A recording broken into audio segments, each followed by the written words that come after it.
Shalom, it's Mariah Aliza with Marashali Village, and I am here today to share part of my nature studies plan. I'm going to go over August, September, and October, and I'll be back to do some of the other topics and seasonal nature studies that happen in the later months, November plus. Okay, so the first thing that I do, someone asked me, I shared about my nature studies on social media, and I got lots of questions. So I wrote them down, and I hope to answer most of them or all of them as I work through this video. So one of the things that I was asked was, well, how do you plan these nature studies? So I know in homeschool circles, it's very popular to pack up your book bag with all these things you need for walking and trekking and exploring through nature. Even having a nature journal where you sit and study a bird or a tree or a leaf and you sketch and label, draw, all that stuff. I'm not opposed to that. That's just not very natural or organic to me initially. But if I have a child who that's what they want to do while we're already outside exploring, then of course I let them do that. But I'm not let's grab a nature handbook in a book bag and go out and, gawk and stare at nature and see what we get, and when we do, let's write it and sketch it all down. So if that's your style of nature study, you probably are not even going to want to continue this. But if you're looking for something just, I don't know, a basic, simple, I'm the queen of simple nature study, then I'm your girl. So the first thing that I do is I look for anything that's going to happen outside or in nature that's special for the year. So for 2017, or at least for August of 2017, that's the solar eclipse, right? We all know about it. We've heard about it. It's coming August 21st. Okay, so I ordered this workbook, Solar Eclipse. Very user-friendly, very kid-friendly. We enjoyed it. I was able to walk the students through all of what was in here, and it was fun. My favorite page is it is 6 and 7, where it talks about what is a solar eclipse in 70 words or less, because it was just very easy for the children to understand and for me to explain. So I'll read it to you. It says, the moon goes around the earth goes around the sun is very big and far away, the moon is much smaller but closer. So from Earth, the sun and the moon look the same size. As the Earth spins, the sun and moon looks like they are moving across the sky, and sometimes the moon passes right in front of the sun. This is a solar eclipse. And then there's several activities. They really understood that, and I had, one of them be the Earth and the sun and the moon, and we did activities and all that. We ordered some special solar eclipse seeing glasses. I'm aware of all of the warnings and things like that, but I still ordered the glasses because it's pretty cool to have. So obviously when something special for the year, for the season is happening, you want to go outside and see that, because when will you see that again, right? I don't think the solar eclipse is coming again until 2024, so it'll be good to see that this year. Okay, let's see, what else do I have here? Oh, all right. The next thing that I do is I plan nature-based activities around the things that happen every year. So, for example, seasons happen every year. The weather changes every year. There's a solstice or an equinox every year. So I am key to make sure I go outside during the shift or the transition of those things so that the kids can notice it, pick up on it, and then study whatever they would like to study in nature that relates to that, right? So, for example, in the fall, we may be outside noticing how the weather has changed, but I've had students go, oh, well, look, the leaves are changing colors too. So they may decide to look at that or explore that a little bit more, because they are pairing that change with the fall season. Okay, so my nature studies are focused more on the children gaining an application for an appreciation for the outside world. So again, I'm not gonna pack a book bag and let's just go nest. Not that I'm saying anything is wrong with that. But I am going to be more concerned with gaining an appreciation through observing and exploring, what's outside. And while I'm doing that, I'm teaching them like the benefits of the other living thing, whatever that is. It could be an animal, it could be a plant, or other created things if it's not alive. So it could be a rock or a river, whatever it is. But I want them to understand how to live in harmony with that thing and understand the creator of said thing. Why would the creator make this way? Why does this shift happen here? Why does the season turn over here? Why is the moon taking this phases? And what does that mean for the earth? And what does that mean for you as a living being in the earth? That's more how I lean towards my nature studies, right? So for an example, let's say we have a plant outside. They've noticed the plant.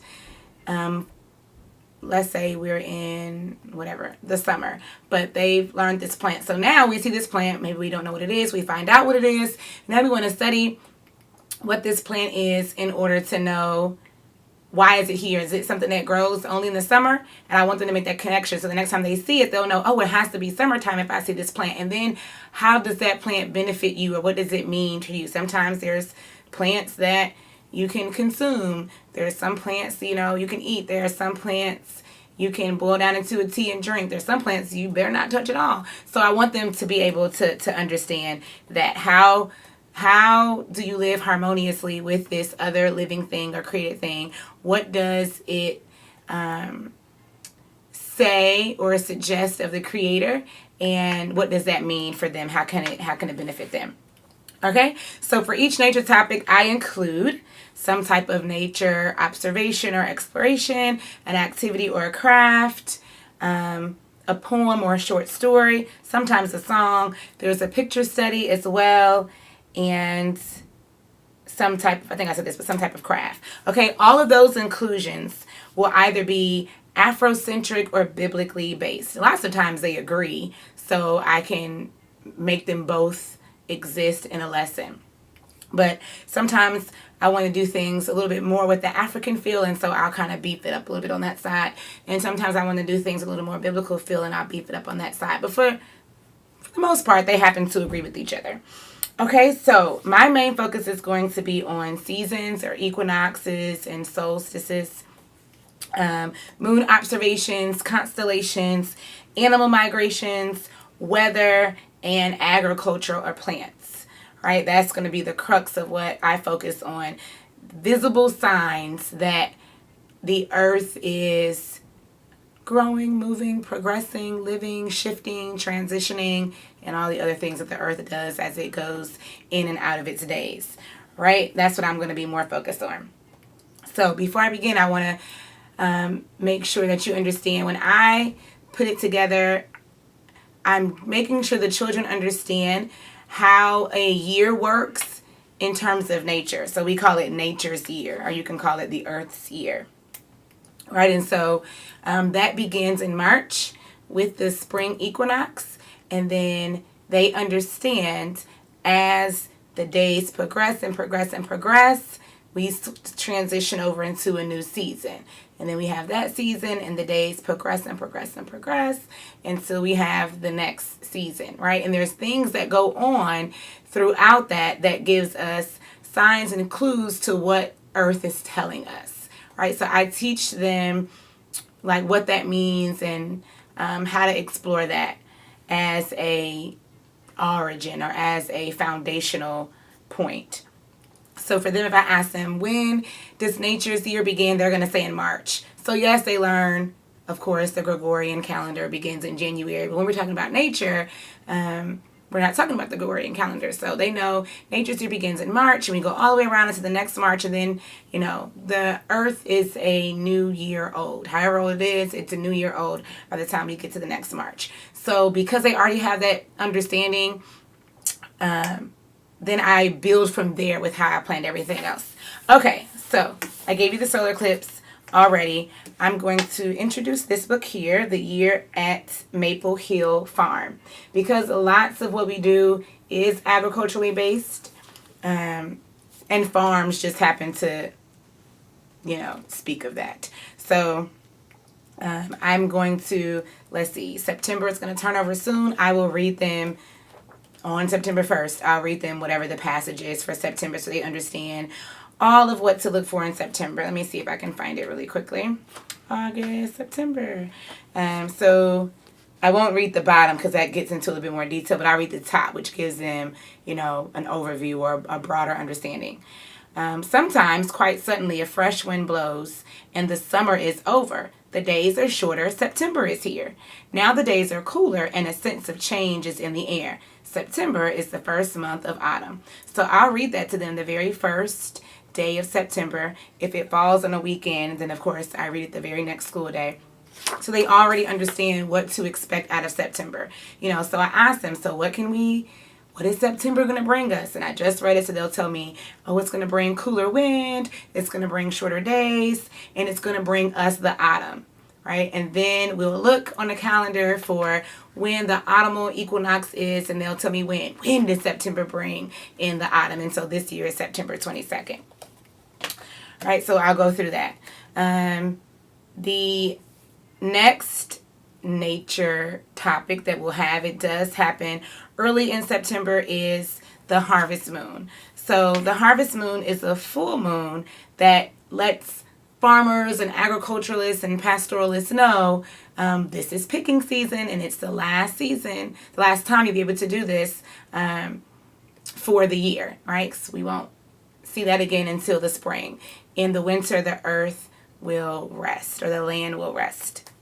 Right, so I teach them about harvest moon. Now, harvest moon is going to show up in lots of cultures, but I focus more, obviously, on the Afrocentric, and so I've picked, for the most part, when I look for something Afrocentric, I'm going to start in Nigeria or Ghana, because there's always an abundance of it, and then I'll look into other African nations.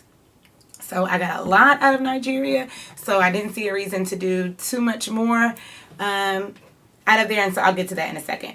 But there's also this harvest moon presence also in the Bible, so I just added both the Nigerian festival and the biblical festival together for them in one lesson. And so we're going to do a gardening by the moon lesson and activity.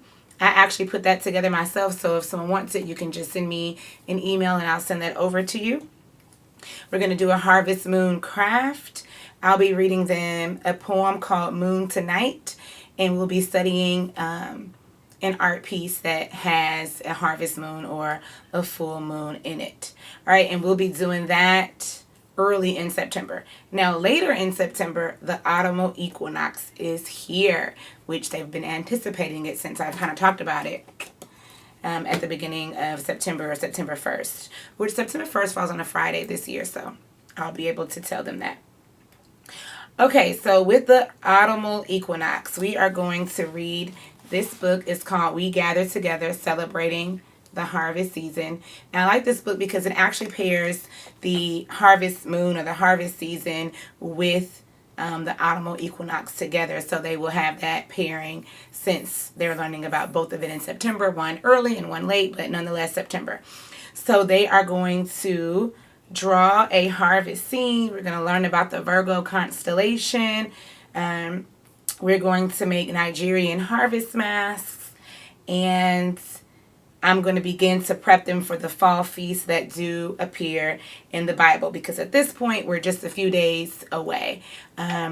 Typically by the autumnal equinox, we are in what the Bible would call month 6, and so we're at the very end of it, and so not too much later be month 7, and month 7 is when all of the fall feasts occur biblically. So I will be walking them through that, and they'll be learning how the Israelites celebrated the end of the harvest season as well. And this book gives of all cultures. It's like Japan, Nigeria is also in here. Let's see.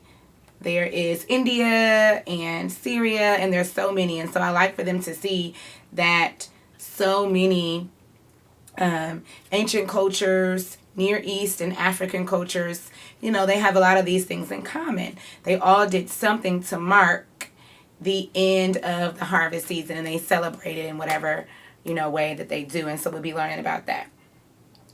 Okay, the poem that we're going to read, I chose two poems. They're both African poems.